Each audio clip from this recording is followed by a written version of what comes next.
Ndugu yangu, niko sehemu moja ya utulivu, ninatafakari moyoni mwangu, nikiona jinsi watu wanavyomtumikia Mungu, watu waliojitoa kwa ajili ya Bwana, watu ambao wamekubali kubeba msalaba, watu ambao wamejikana nafsi zao, kama vile Yesu alivyosema, mtu akitaka kunifuata na ajikane mwenyewe au bebe msalaba.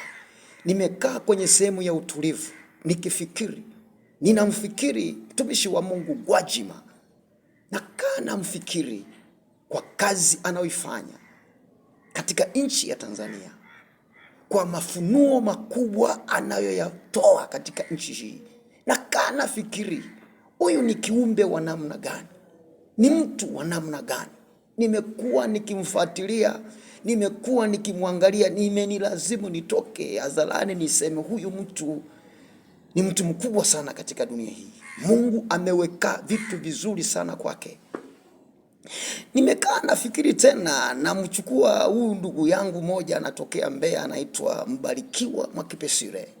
Nakaa namfikiri, hao watu wana maisha yao, ni watu ambao Mungu amewabariki, lakini wamekubali kubeba msalaba, wamekubali kuitetea haki. Na tafakari, hawa ni viumbe gani?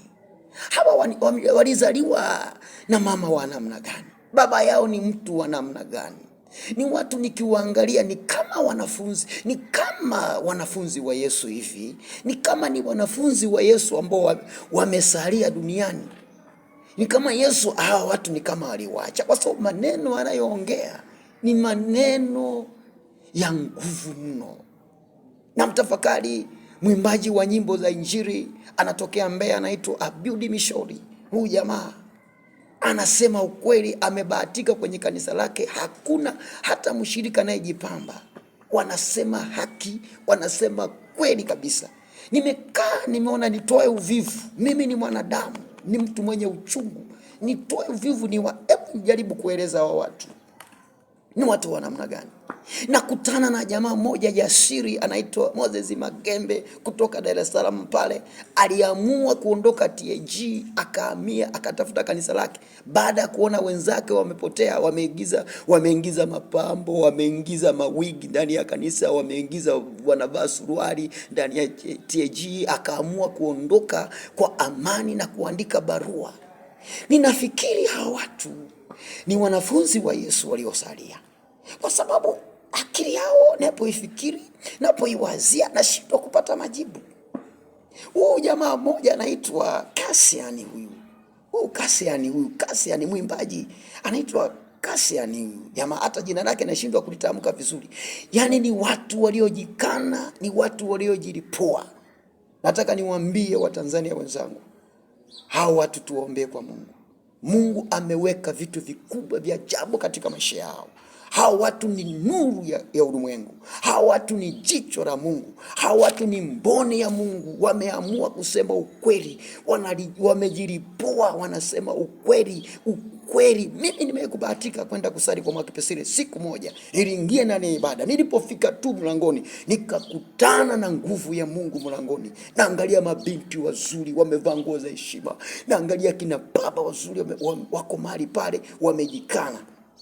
Kwa nataka niseme kitu kimoja, kwamba ndugu yangu, tunahitaji kuwaombea, tunahitaji kuwashika mkono, tunahitaji kuwasaidia, tunahitaji kuwabeba katika maombi, tunahitaji kukaa nao, tunahitaji kusimama nao, tunahitaji kusonga nao, tunahitaji kujitoa pamoja nao. Na wewe nikupe tafakari ya siku ya leo. Wewe umemtetea Yesu kitu gani? Hata mimi najiangalia hapa, ninaona mimi niko sifuri, sijamtetea Yesu. Biblia inasema hivi, hamjafanya vita mpaka kumwaga damu mkishindana na dhambi. Yaani mimi na wewe hatujafanya vita yote mpaka damu ikatoka. Lakini haya majamaa ninayaita majasusi ya mbinguni, ninayaita majitu ya mbinguni, ninayaita majasusi ya mbinguni, yameonyesha angarau wanashindana na dhambi mpaka damu kumwagika. mtu nimeona live, tulikuwa tunaangalia tu kwenye Biblia, tunasoma watu walipigwa. Nimeona live kanisa la Wajima watu wakipigwa, waumini wa kawaida wakipigwa. Nimeona live. Nimeona live Mwakipesile akitupwa gerezani kwa ajili ya Injili. Ndugu yangu, umefanya nini? Katika jina la Yesu, wamekuwa wakilitetea taifa hili kwa gharama zao zote. Nikutakia siku njema. Unapomtumikia Mungu uwe makini. Angalia watu waliojikana. Wajima na ndege, Wajima na hela, Wajima na kila kitu. Wajima ametembea katika nchi mbali za Ulaya, lakini leo anamtetea Yesu. Katika hili ninajifunza kwamba Mungu anipe neema, Mungu anikumbuke na mimi nifikie viwango vya utakatifu wa hali ya juu kama ya matumishi haya majasusi, makamanda wa Yesu waliojikana wamejifunga mkanda. Nikutakia siku njema. Bwana kutie nguvu, Bwana kuimarishe katika jina la Yesu.